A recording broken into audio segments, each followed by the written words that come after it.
All right. What is good, YouTube? It's your boy TGU, and I'm back with another video. Now, the environment has obviously changed. We'll get into that in a little bit. For starters, I've been really busy outside of Discord, outside of being able to, do whatever random little 30-40 minute thing that might take up my time. But for the most part, as you can see, I've moved to a different place.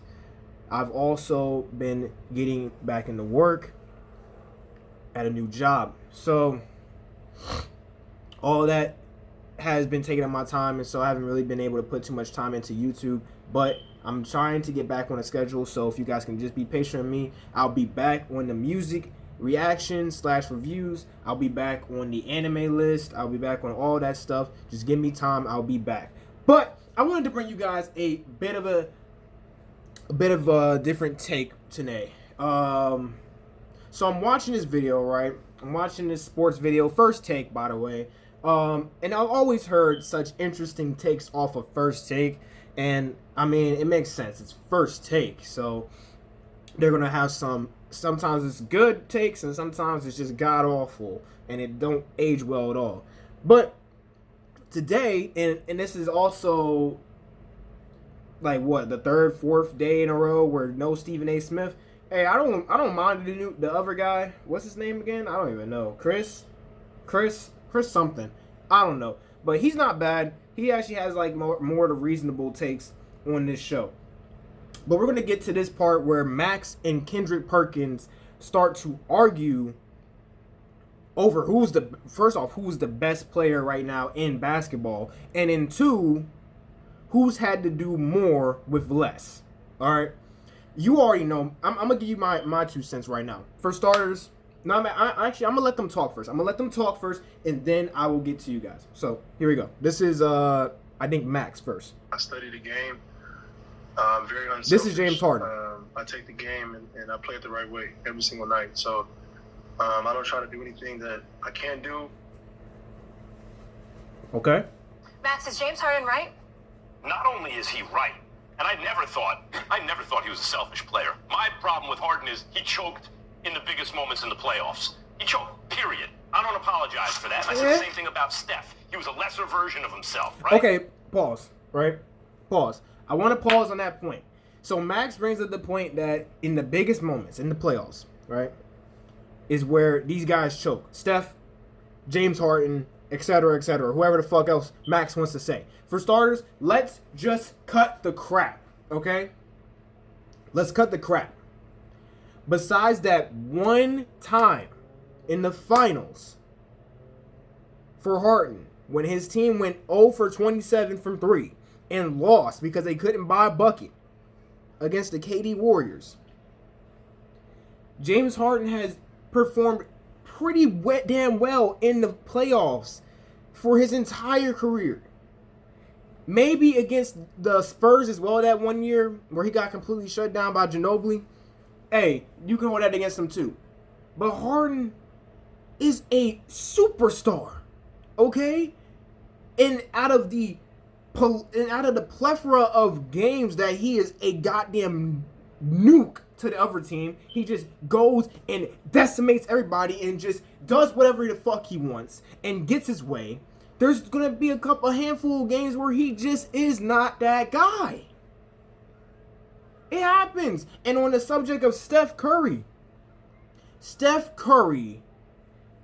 I don't know what this idea is, and this is just Max Kellerman, by the way.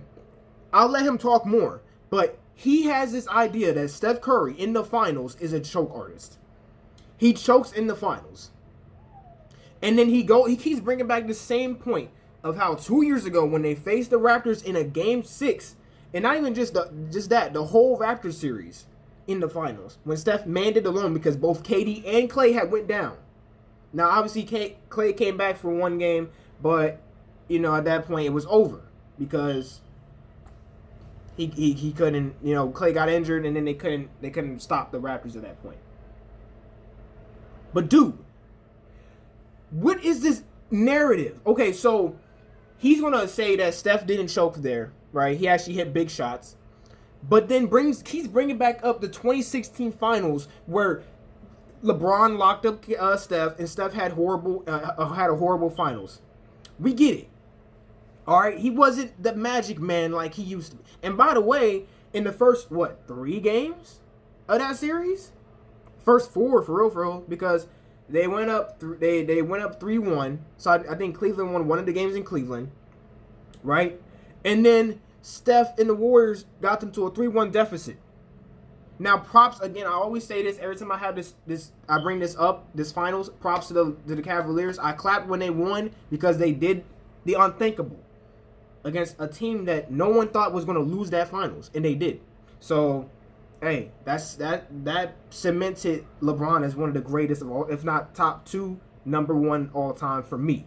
Okay. Now I still have Jordan ahead of him, so he's top 2. But off that note. Besides that one finals, the finals right before that one, Curry clutched up. He showed up. He was the main guy. The finals right after that, with KD there, Steph was still putting up crazy numbers. Like, people think, oh, KD was the finals MVP, so clearly Steph didn't do enough. Like, Steph still played like a beast. And in the finals after that, he damn near had the finals MVP. He had one game where he was not hitting anything. He was struggling to buy a bucket, but KD was still hitting. Before that game, Steph was the leading scorer on the Warriors, and he had the highest plus minus of all the Warriors before that game. So I don't understand this history of him being a notorious choker, because Max is. I'm gonna let Max continue to speak. Hold on. But then what happened against Toronto? Actually, Steph started hitting big shots in the finals when it mattered most. Because you were like that once upon a time. I mean, like, you're doomed to be that for the rest of your life. Not only is Harden right about himself, listen up. James Harden is going to win Finals MVP this season. He's going to be the.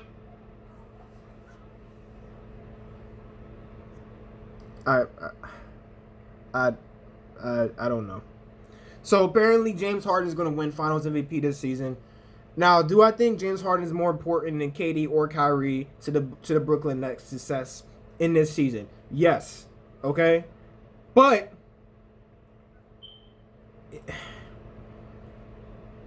they still got to get through Milwaukee, who's beat them twice this season, I think.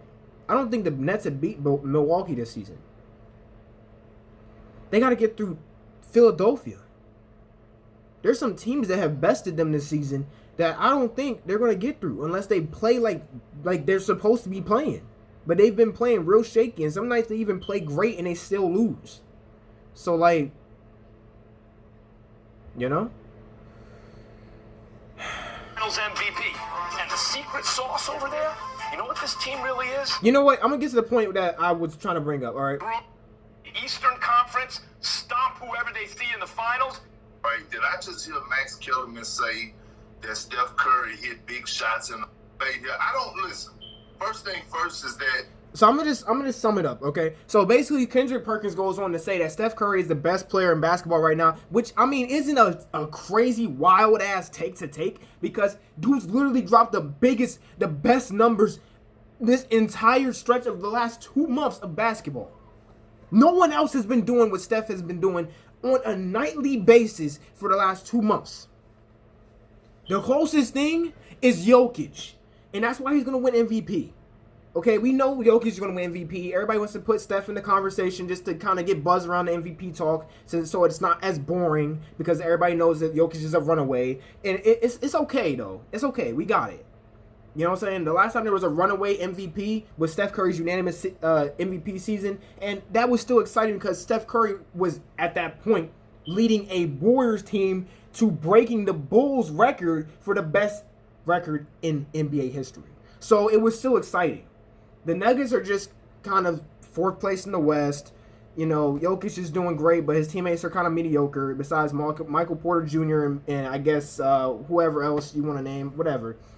But they're not, like, you know, blockbuster or anything. But Perk brings that up, and then he also says that with the personnel he's working with, Steph Curry is the best player in basketball right now. It's equivalent to those years LeBron was carrying those Cavs teams with no one on it. Now, is that fair? I don't know too much about that. Now, way back when, oh, yeah, LeBron was carrying that. Yeah. Now, there's some Cavs teams where LeBron has some vets on there, as opposed to this Warriors team where everybody's just kind of new blood in a sense. Like, you got a bunch of G League players that came up just to kind of get them some life, and you got some second-year, first-year players who are still trying to get their bearings in the NBA. Everybody had high hopes for James Wiseman. Nigga is 19 years old, and he's a rookie. He's a rookie. And 19 years old, and didn't play in any sort of summer league or college. Like, these guys need time to develop. Whereas, and this is not to take away from LeBron, but his Cavs teams had veterans. J.R. Smith, D. Wade, Derrick Rose, all these different people. It just didn't work. They didn't work in that system. But notice how as soon as they left Cleveland, they started to resurge. They started to have a better season, a better career. D. Wade in particular. Derrick Rose in particular. JR, you're lost, man. You're a lost man.